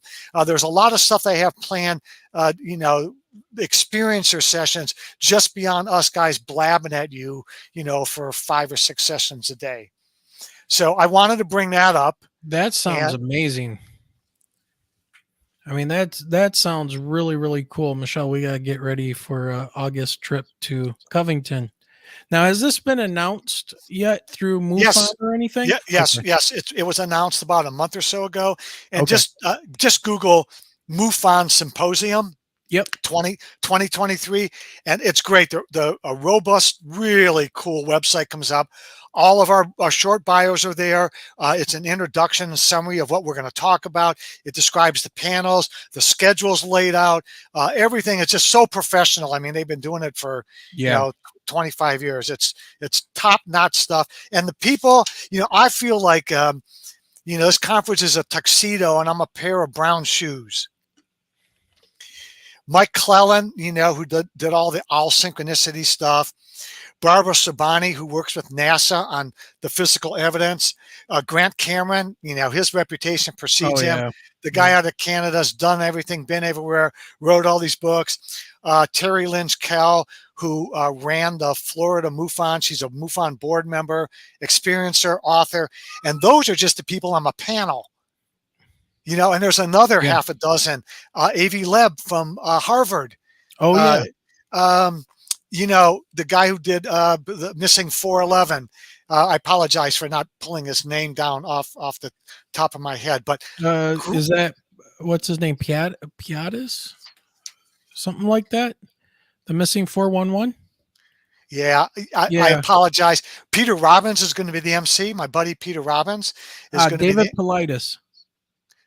David Paulides, yes. Paulides, yeah. I say Paulides, but it's potato. Yeah, and right. Peter Robbins is going to be the master of ceremonies, and he's always funny, always great insights, and he's already threatened me to screw up my introduction.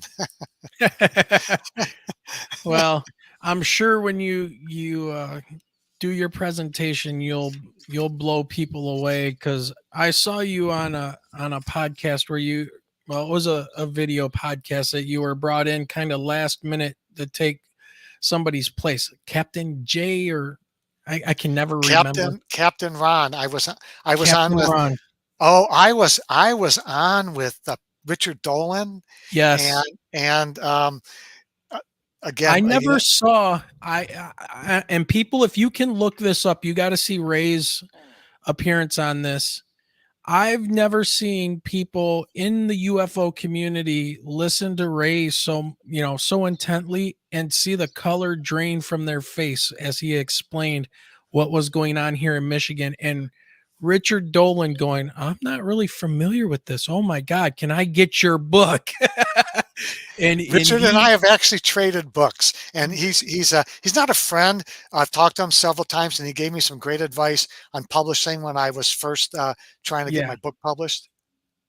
And the attorney who's famous for Sheehan was also, and what happened is, just to have the audience understand, they had like 8 people scheduled, and it was a panel that was going to talk about, I believe that was the day we were talking about Travis Walton and the quality of his evidence, and then James Fox was on, and Jennifer Stein, and again, we had some really big names, and I had already prepped something for the other half of the show, and then I was told like an hour beforehand, we've had somebody drop out, and you got to go on with Dolan and Sheehan. And I was like, what? How am I here? But man, you blew them away. I'm serious. You can watch the body language of when you're talking and giving your presentation, and the temperature in their rooms changed. Like, well, I appreciate that. Yeah. I was terrified. I mean, I was more terrified than when I kissed somebody, the first girl I kissed. Yeah. Yeah. I'm telling you, I stumbled upon that, and I couldn't believe it. And I was listening to you because we had talked already a couple of times, but I'm watching them and their reaction, because again, Michigan is shadow banned. I mean, we've got so much going on here in this state. We are surrounded by the most amazing freshwater lakes. and they're deep and they're cold, and we have nuclear power plants around us and Yep. They're military. big attractors. Yeah. So, all right, where else do you want to go and talk Oh, about, Ray? We're great. at an hour and 39 minutes. So Great. let's Great. keep We'll going. finish up in the next 10 or 15 minutes, depending if good. you get any questions. So the next bit of good news is I've signed a contract this week with a French publishing company, and they want to translate my first book into French. Awesome. Okay, all of our French listeners out there, and I know we have some, be looking for this book in French. Especially in Canada. Oh, yeah. In Montreal. Canada. And they're looking at last quarter of this year or first quarter of 2024 to have that book released. Awesome. That is great news. I'm really excited. And I actually have friends in France, and we hosted their son for 5 weeks here. He either had to take an English class or live with an English-speaking family. Well, I knew his parents from my professional career. So we said, just send Kenny over. And he was about the same age as my oldest son. They palled around. I taught him how to play golf. He didn't quite understand things like French toast, French fries, or a place in Michigan that you're familiar with in Fenton called the French Laundry. It's a restaurant. And so we drove past. I was taking him a couple of days up there with the boys to hit the lake up there. And he goes, "What is this French Laundry? Do you do clothes there?" No, Kenny, I'll explain it. So we ate there later. He's like, "I don't get it." So anyway, it's a cool thing. I'm really excited about that. The next thing is just real quick, Ray. I want Yes. to put a notice out to the chat room right now. Okay. As Ray is going through his last stuff that he wants to cover with everybody, and these awesome announcements. If you do want to put some questions in the chat, I'll have Michelle keep track of them here. And when he's done with his information, we can hit him up with some questions. So we'll use a few minutes for that. So that'd be awesome. I'd love it to death. So I have 2 more points, and I don't do many conferences. If they ask me, I will sometimes. I try to write a book, and then I don't have to say it more than once because what I want to say is in the book. But every once in a while, new things happen, like a lot of things I brought out here today, and I share them with friends or at a conference, or somebody's, a friend of mine has a conference. Anyway, I don't do it too often, but I met Dave Spinks and Serenity Jenny when we all did a talk in Kentucky last year, and we hit it off, and they're great people, and they're putting on the first annual Flatwoods Monster Conference in Flatwoods, West Virginia on the 9th of September. And there's a website, there's a Facebook page. Go to Flatwoods Monster Facebook page, and it's all up there. Admission is like $10. Oh, wow. I'll be there, and they're going to have other great speakers. I'm going to be there with books. I'll be, signing books. There'll be plenty of time to chit chat. I'm so excited to do this. So I'm putting a plug in for that. Dave and Serenity Jenny are just top-notch people. I really like them a lot. So Flatwoods Monster Conference, 9 September in Flatwoods, West Virginia. And now we're going to drop another bomb because it's a first. Is that it, Ray? Oh, no, here comes. Yeah, that's it. You got it. There you go, guys. There Woo-hoo. It is right there. Invading $10. $10. I'm feeling cheap. Man, you can't beat it. They're going to have all-day speakers. There's an expo. There's a whole list. When you get online, you can see all the people already signing up to be vendors there. That's amazing. It's really going to be cool. It's going to be like a boutique thing. So that's the reason because then you have enough time to talk to everybody. When you get 100 people, you just you can't do it. Yeah. So let me close with this. Okay. A group of individuals here in the Wright-Patterson area contacted me. I had a meeting with them. Great troops. They want to put together a conference here in the Wright-Patterson Air Force Base area. Whoa. That's impressive. More impressive is the Fairborn movie theater, which like most theaters went defunct when the malls moved in, literally sits 30 seconds walk from gate 1 at Wright-Patterson Air Force Base. It is literally across the street. In 2016, Paul Davids, who's the writer-producer of the movie Roswell, and I conspired to bring that movie to Wright-Patterson to show it on the base, because I was working with the Air Force Marathon office, and they had approved, and they were going to show it at the Air Force Marathon Expo to bring people in. And Paul was going to bring his alien animatronic that was used in the movie. Well, we got approval at the base level, which was a miracle. Well, they had to run it up the flagpole to the public affairs office in Washington, D.C. And they said, are you guys out of your mind? Not only no, but hell no, you're not doing that. So we canceled that. Now, the Fairborn Theater, which has been closed for all those years, is ready to be reopened. And the guys that want to put on this conference want to run a movie like Roswell. So I have been in touch with Paul Davids and said, Paul, how can we get you here to narrate this thing and maybe give another presentation and really give this whole thing a shot in the arm? So that's kind of a background thing that's being worked on. The precise location, TBD, but literally Fairborn, Ohio surrounds that eastern portion of the base. So it could be, a conference place on the base, which is unlikely because getting people on or off. There's another situation next to the base. The thing is, we're calling it a Wright-Pat UFO conference. And right now we're looking at the 23rd of September for the conference. And that has never been announced anywhere outside the Waffle House where we had our meeting. All right. Okay. So, only the waiter who was there might have got a whiff of this, but I was authorized by the guy who's running it to put this out to you. So you and your listeners are the first to hear about this. And when I know more, you'll know more, and they'll know more. Yeah, send me the information and we will put it on our social media, and we'll talk about it in the next podcast coming up that we'll be doing here. Coming up over the next couple Saturdays, man. We've got some big stuff coming up here soon too, man.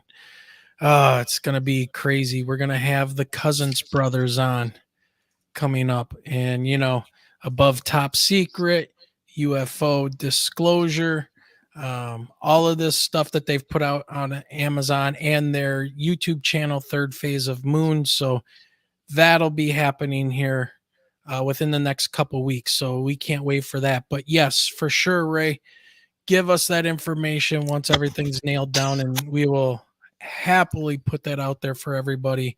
I mean, how many people get a chance to go so close to Wright-Pat, where a lot of these materials were taken from that crash in 47, and go to a UFO conference? You'll be literally a couple thousand feet away. That's awesome. That is awesome. Now, are you going to be present there for anything? I'm not permitted to say. Okay. All right. Fair enough. But I am the only long time person of the senior engineering level who wrote a book about Wright-Patterson Air Force Base after working there for 5 decades. I would like to think I'm a natural choice. Yeah. Now, but before you take some questions here, was there anything else about the recent UFO hearing you wanted to talk about, or the Intel committee meetings and anything like that? Yeah, we could. It's the All Domain Anomaly Resolution Office, Dr. Kirkpatrick. I like the guy. He really strikes me as being bright and articulate and very clever with his wordings. Last week, unprecedented. I'm going to get the right name here because there's a lot of buzzwords.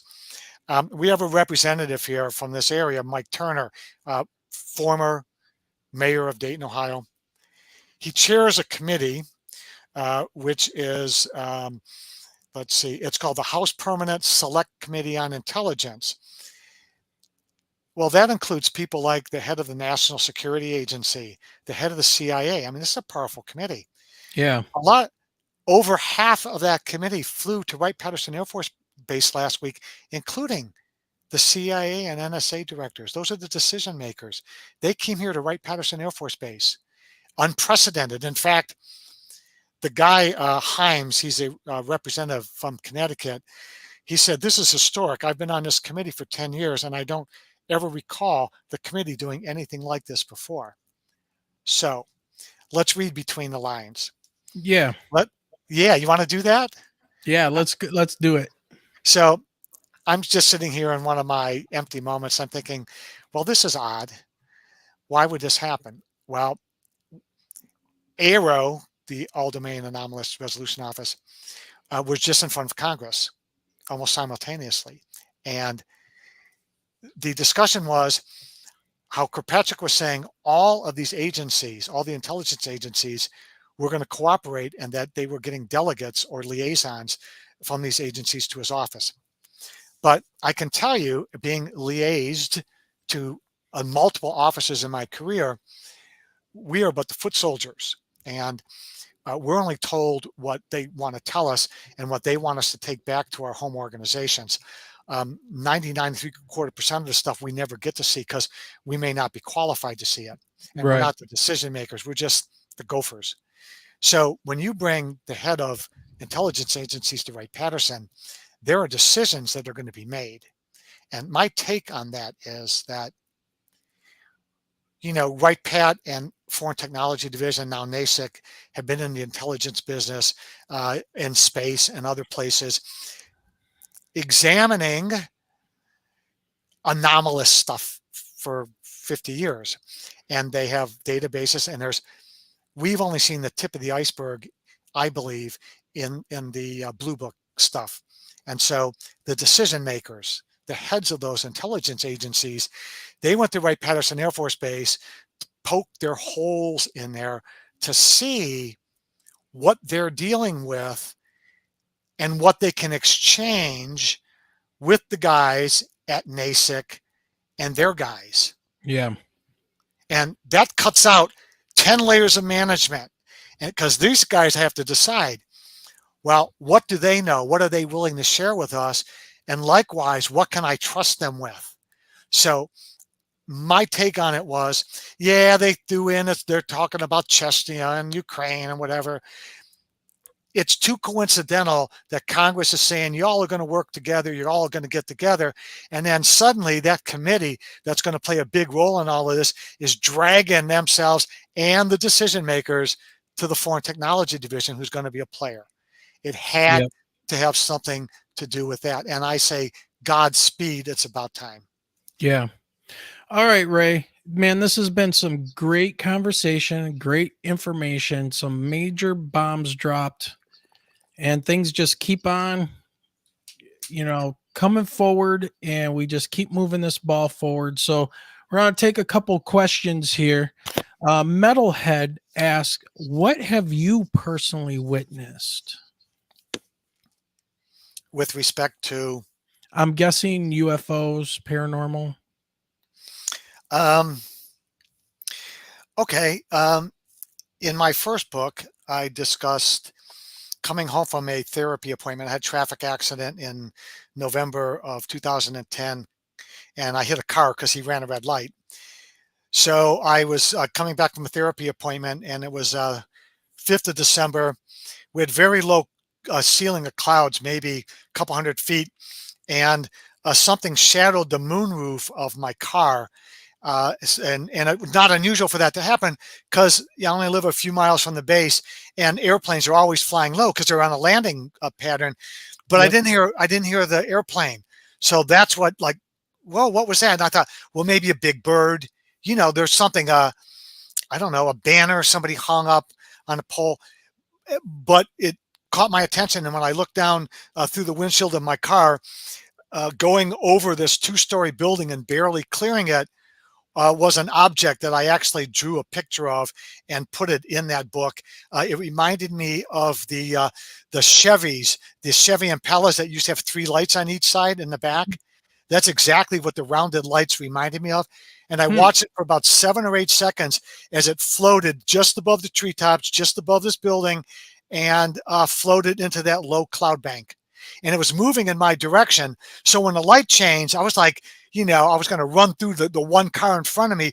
So I'm like this, driving not to hit him and looking through the window, but I never, was able to pick it up again. So I had this close encounter. That'd be December of 2010. And then about 3 years before that, I was up in Michigan, and there's a website called Heavens Above.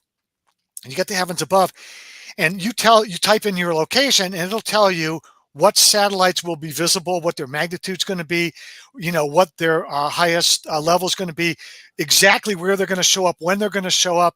And, if you know that information, you've got night vision goggles, or most of the times just binoculars, you pick them up. So it was about 4:30 in the morning. The dates escape me. I know it was summer. I was up there to play some golf. I was looking due west, and I saw the satellite. It's a USA 242. It's a reconnaissance satellite. And there it was. And then I realized that it had company, and it had 2 massive bright lights trailing it, kind of off angle. If the satellite was the center where the second and hour hand go on the clock, if that's the center, one of the bright lights was at about 7 o'clock. The other one was at 8 o'clock, but further to the left. And so there was the object, and it was being trailed by 2 other objects as it went across the sky. And there's no way they were satellites, because I checked it out. They would have been in the list. It would have been, But yeah. They were 50 times the magnitude of Wow. the satellite. And of course, I wrote a National UFO Reporting Center report, and you can look that up. So as far as that kind of, thing, those are my 2 sightings that I can go, I saw them, I know what I saw, and, that sort of thing. All right. Well, Guy Merritt asks, has Ray heard of cases where some people see the craft and others see nothing? I really want to know. It drives me nuts. And yeah. So what do you think on that? Yeah, the answer is yes, especially in abduction cases, because the people that are not being abducted are switched off. And read any book. Read Dr. John Mack. Read Dr. Jacobs. Read Bud Hopkins, Smith, Lamb, Sprinkle.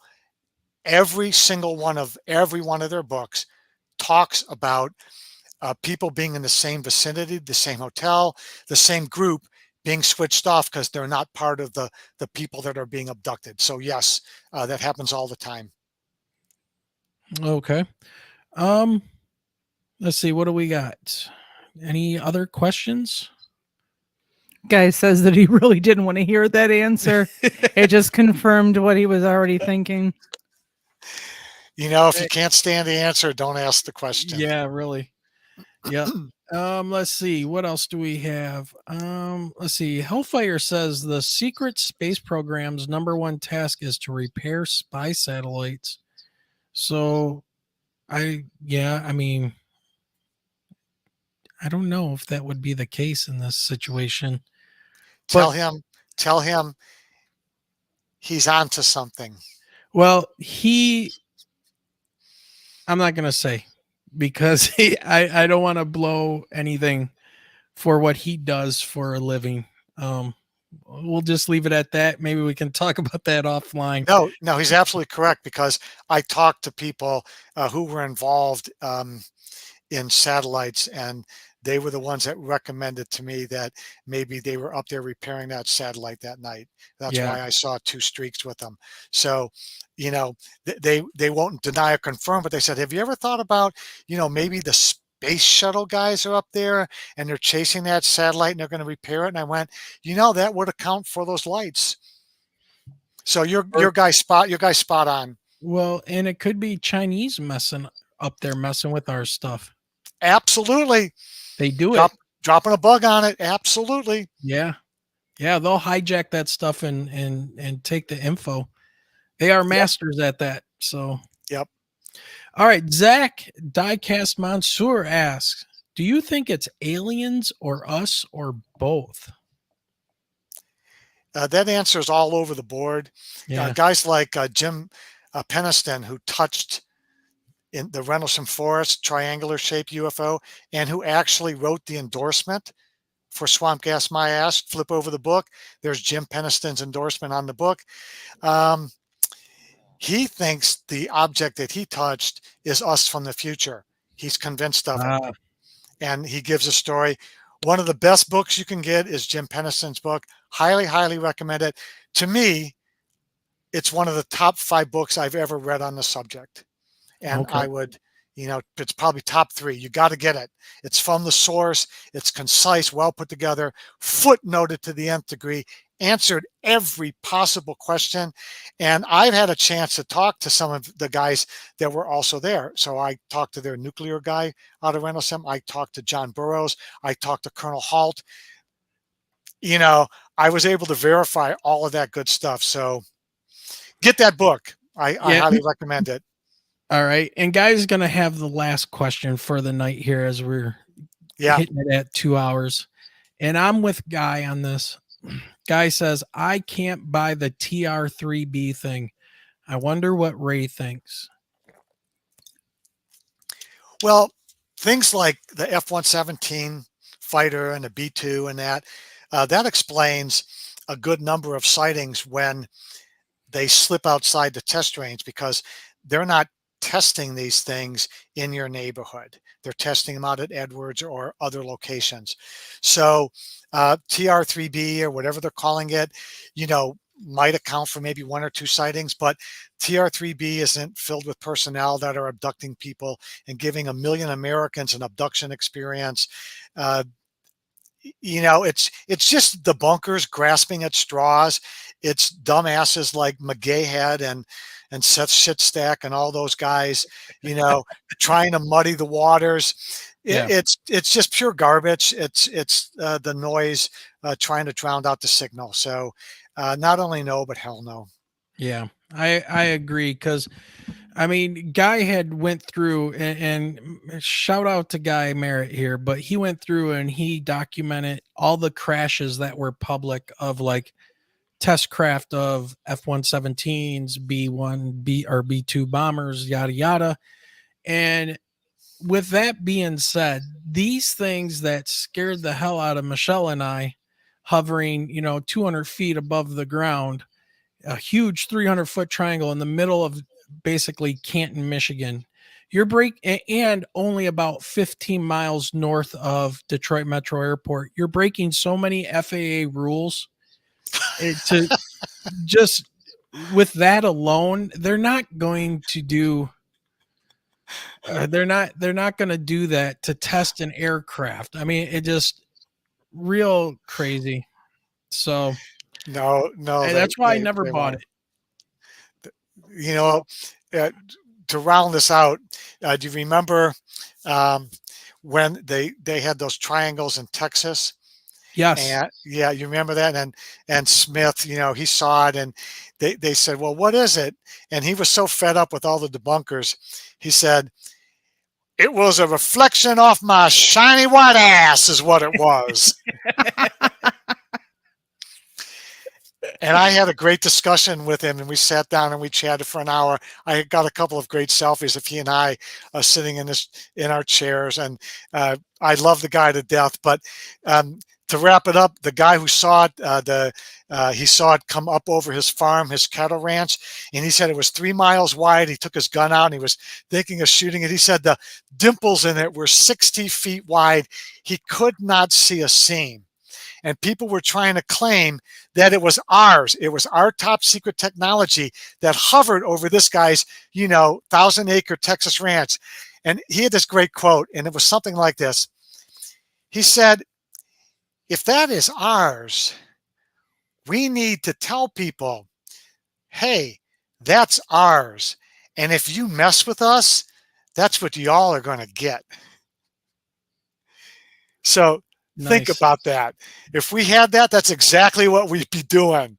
Hey, this is ours. Don't Yeah. mess with us. Exactly. All right, Michelle, did you? You know, Have something? I see one more question. Okay. Ray, if you don't mind, Rick Davis asks, how does Ray feel about people who know that they have seen a triangle on request? Ooh. How do they know? What do I think of somebody who sees a Like- triangle upon request? Yes, like they have requested to see a triangle and one appears. What Maybe are your like thoughts a on that? What, I like a would- CE5 I would- or- I would cancel my cell service. Oh. Because man, you got a connection there that's beyond compare. Just do all your talks telepathically and you're set. Seriously though, I would be skeptical. I've heard of people taking those, magnificent lasers that go up to planet Pluto and get a response. Yeah. I'm not saying it's impossible, but like a professor in fluid dynamics used to tell his class, prove it to me. And then he Yeah. would file all this stuff on the board. So I'd love to see it. I'm not saying it's not possible, but I'm saying that would be quite a talent to have. And if I were you, I would just keep my identity hidden. Okay. All right. Well, you know what, Ray, on that note, I think we're going to start wrapping this up here. So, Ray, any last minute thoughts or words that you want to say before we boot you out into the back room? Happy hunting for Mission Unexplained. Yeah. It's appearing sometime on the Science Channel in May. Please come down and see us in August at the Covington Convention Center, Covington, Kentucky. The Bourbon Trail starts only a few miles from there. The world's finest bourbon is available at great prices, I might add. And hopefully we'll get this Wright-Patterson conference. We'll get more information that I can get back to y'all. And I'm really excited about that happening. So, we'll be back talking to you guys soon. All right. Awesome, Ray. Thank you very Thanks, much. Ray. Whoop. Okay, he's So- backstage. Yep, he's backstage. So, all right. Well, everybody, whew, that's I have like a page of notes of all the different conventions yes. that I was writing down. Well, the big thing is we got some new witnesses that have come forward to Ray, and Yes. and it's more than just the one. So maybe we'll be hearing more from Ray in the future about witnesses to the 66 event. So. But Mission Unexplained is the show out of Canada that is going to be on the Science Channel. So everybody keep an eye out for that. And of course, the grand finale is going to be Ray's book and Colonel Carroll's eyewitness account, and being a colonel in the Air Force or Air National Guard and seeing these things and coming forward. He's the highest ranking official to come forward and say, dealing with these objects. So I see a lot of people in the chat saying, thank you. Great show. Hey, everybody in chat, it's thanks to you for showing up and being here to support the channel as we try to find out more information on our own, and as well as, trying to find answers to what we were seeing and everything. So, And the journey continues. the journey does continue.